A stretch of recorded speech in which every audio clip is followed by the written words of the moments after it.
Hi everybody. Hope you're doing good today. Today it's story time with Melanie again. I found a short story that I wanted to share with you. It kind of touched close to home with me, so I hope you enjoy it. It's called A Whisper of Wings, and it's by P.S.Winn. Okay, so you know I'm reading from my computer with giant print about that big, so I'll try to do my best. Okay. Standing by her kitchen stove, Caitlin Parker narrowed her blue eyes and gazed at her husband, Jeff. Would you just get out of here for a while? Go and do something. Anything. I don't care what it is, but I can't get anything done with you hanging around. Jeff only smiled at his wife's words. Come on, Caitlin. Maybe I could help you out. Shaking her head, Caitlin shook the wooden spoon she was holding at Jeff. No, I swear if you don't get out of this house right now, I'll hit you with this thing. Jeff laughed. Caitlin, you are gorgeous when you are angry.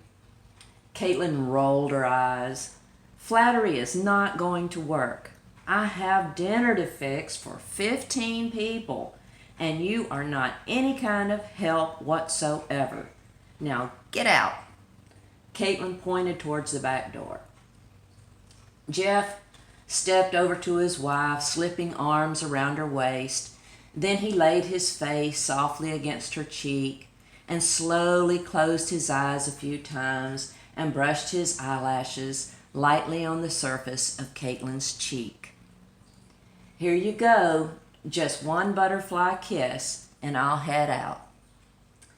Caitlin had to smile. Jeff had been doing that since they had first begun dating over 6 years ago, exactly 1 year before they had gotten married. He would blink his eyes close to her cheek, and the soft feel of his lashes was what he had always called butterfly kisses. Fine. I got your butterfly kiss. Now I mean it, Jeff. Get out of here. Jeff let go of his wife and stepped back. I'm going now, but you should be nice, Caitlin. Caitlin turned to him, blue eyes flashing. I'll be nice later. For now, you hear me? Just get out of here and let me get things done. Gosh, that sounds so familiar. Jeff shook his head and gave his wife a hurt look. Then he walked out to his car. By the time he had opened the door and slid in behind the steering wheel of his car, Jeff was smiling. He knew Caitlin wasn't really mad. She was making Easter dinner for both his family and hers and only wanted everything to be perfect. Backing up the car, Jeff sighed. He'd just drive around an hour or so. Maybe he would head over to the park, one of his favorite places. By the time he got back, Caitlin would be calmed down and sorry for kicking his butt out. In the kitchen, Caitlin drew a deep breath and tried to relax. She loved Jeff with every breath she could take, but sometimes the man was impossible. He knew that both of their families and their best friends would be here in an hour, and she needed to have everything ready. Caitlin already had the Easter ham and the potato casserole warming in the oven. She had also just finished boiling the eggs she would need for making the deviled eggs. Now she was putting together a relish tray. Caitlin had also made 4 pies last night and could remember even then Jeff had been a problem, trying to stick his fingers in the pie and asking if it'd be all right to let their guest eat pie that was untested. He said it wouldn't have been right to let their guest eat pie that was untested, so he'd stuck his finger in it.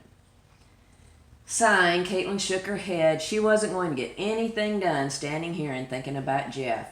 Caitlin was almost done with her dinner preparations when the doorbell rang. As Caitlin ran from the kitchen and through the living room to open the front door, she was relieved to see that her and Jeff's best friends were the first guests to arrive.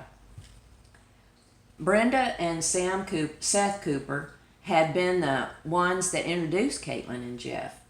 The four spent a lot of time together since then. Brenda held up a large, square plastic container. "I baked a cake. I know you said not to bring anything, but," Brenda shrugged, "I had to do something. I felt so dumb having you cook everything." Caitlin smiled. "I'm really glad you didn't listen to me. After I made a bunch of pies, I got worried that some people might want something else. So thanks, Brenda."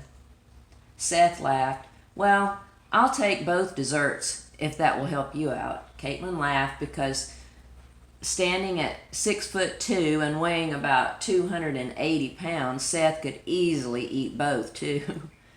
"Well, come on in. The others should be here soon." Stepping in the house, Seth frowned at Caitlin. "Where's Jeff anyway? I don't see his car sitting in the driveway." Caitlin nodded. "That's because I kicked him out of here so I could get something done.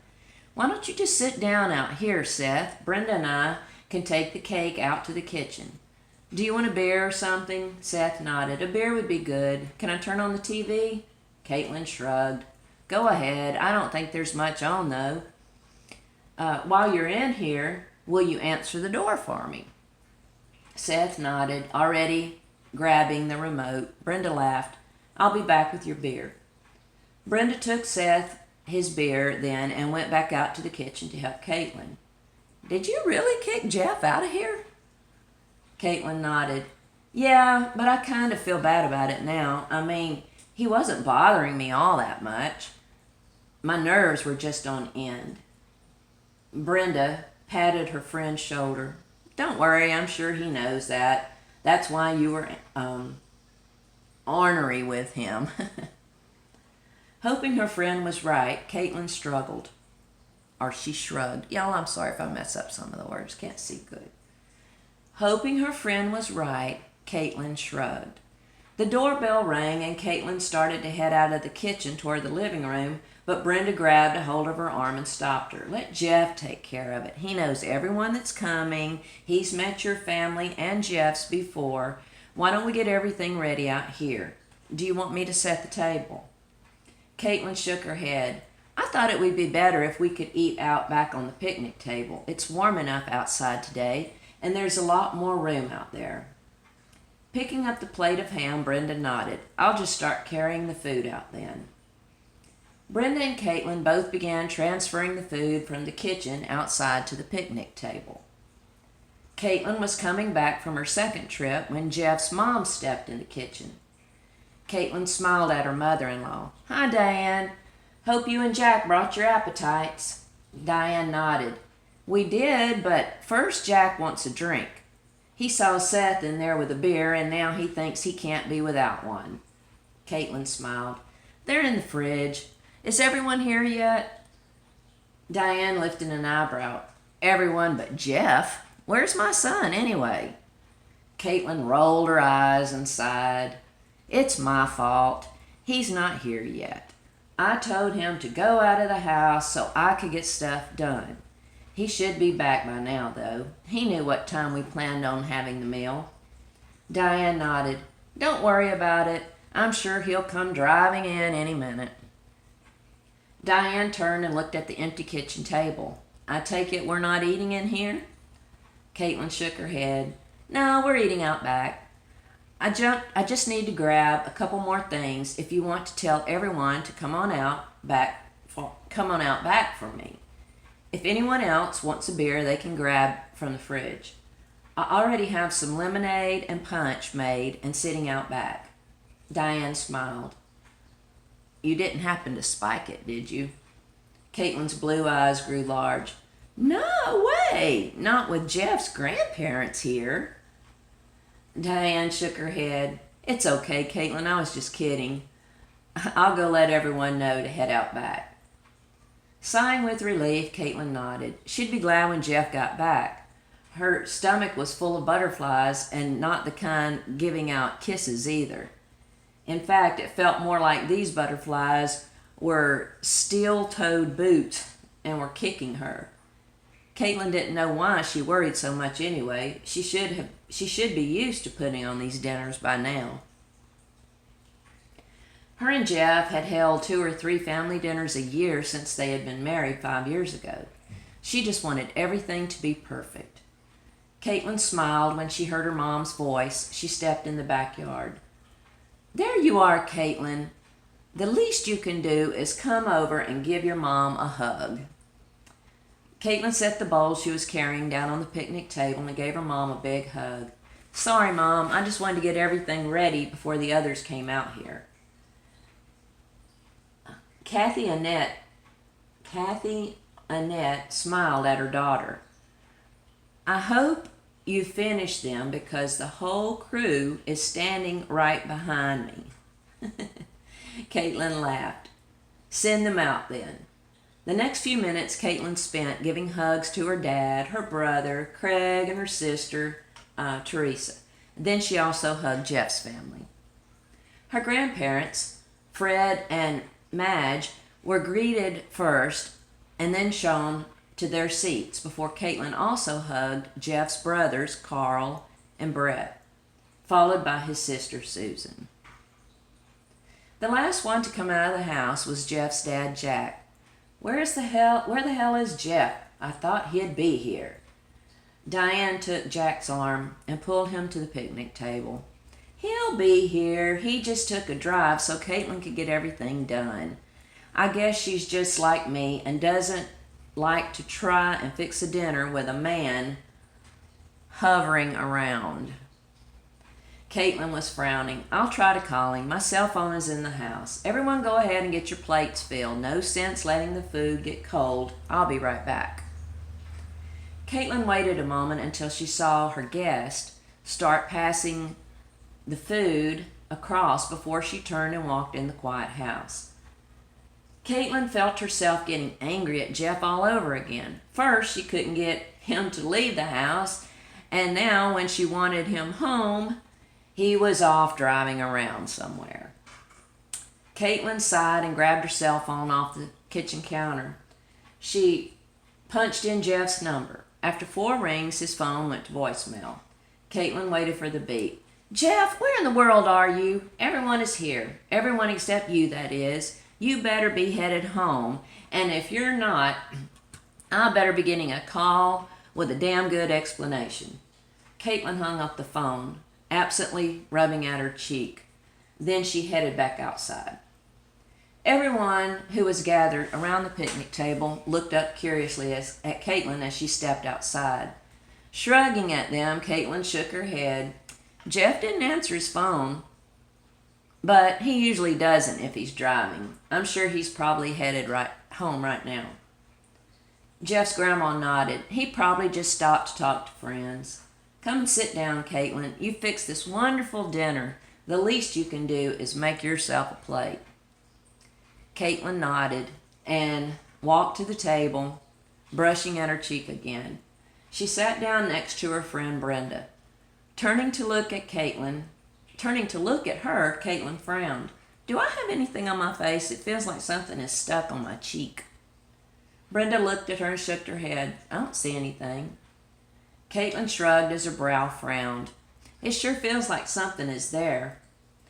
She wiped her cheek again. A half hour later, Jeff's dad stood up. "Jeff should really be here by now. Maybe I should go look for him." Diane shook her head. "You've had at least 3 beers, Jack. You're not up to driving anywhere." Jack's brother, Brett, stood up. "I can drive you, Dad. All I've had is punch." He looked at Caitlin. "Any idea where Jeff was headed?" Shaking her head, Caitlin's blue eyes were worried. She wiped her cheek before answering. "He didn't say, but he likes to go down to the city park." Brett and Jack took Jeff's other brother, Carl, with them and left in Brett's car. Diane looked at her daughter after they had gone. "Do you want to come and ride with me? I want to take your grandma and grandpa home. We can look for Jeff on our way." Susan nodded, and Diane turned to Caitlin. We'll be back after we take them home. Caitlin nodded and wiped her cheek again. She frowned, wondering if maybe she had been a bit, although it was a little early in the year for mosquitoes to be out. Let me read that again. Caitlin nodded and wiped at her cheek again. She frowned, wondering if maybe she had been bit, although it was a little early in the year for mosquitoes to be out. Caitlin's dad stood now. I think your mom and dad should go have a look around too. I think your mom and I should go have a look around too. I'm sorry. Caitlin's brother, Craig, decided to go with them. After they left, Caitlin's sister moved around the picnic table to come sit next to Caitlin. She put her arm around her sister's shoulders. I'm sure Jeff is probably sitting over in the park and probably just forgot about the time. Caitlin shook her head. No, Jeff's not like that at all. I wish I wouldn't have kicked him out of the house earlier. Brenda stood. I'm sure Teresa's right, Caitlin. Brenda looked at Teresa and then at Seth. Do you two want to help me carry this stuff inside? They both nodded and started grabbing dishes. Caitlin started to stand, but Brenda stopped her. You just sit right there. You did all the cooking. We'll pick up the mess. Caitlin nodded and wiped her cheek again as she watched the three carry the things inside. Caitlin sat alone at the picnic table worrying about Jeff. When she felt the light touch on her cheek and reached up to rub it, her hand instead stopped in midair and her stomach clenched. Caitlin realized why her cheek felt like now. How did she not realize it before? Moving her hand again, she lightly touched her cheek as her blue eyes filled with tears. She knew exactly what the feeling was. It was the same way her cheek always felt when Jeff gave her one of his special butterfly kisses. Something terrible had happened to Jeff. He was gone, but somehow her husband had been able to find her long enough for his soul to pass on this beautiful butterfly kiss of goodbye. A few minutes later, Brenda came running out of the house carrying Caitlin's cell phone. She held it out to her. Here, Caitlin, I hear your phone ringing. It might be important. It might be Jeff. Caitlin stared at Brenda a moment while the phone she held continued to ring. It's not Jeff, but it's about him. Caitlin answered her phone, tears streaming down her face as she said hello, and then she heard the police officer's voice over the line saying he was sorry to be the one to have to bring her the bad news.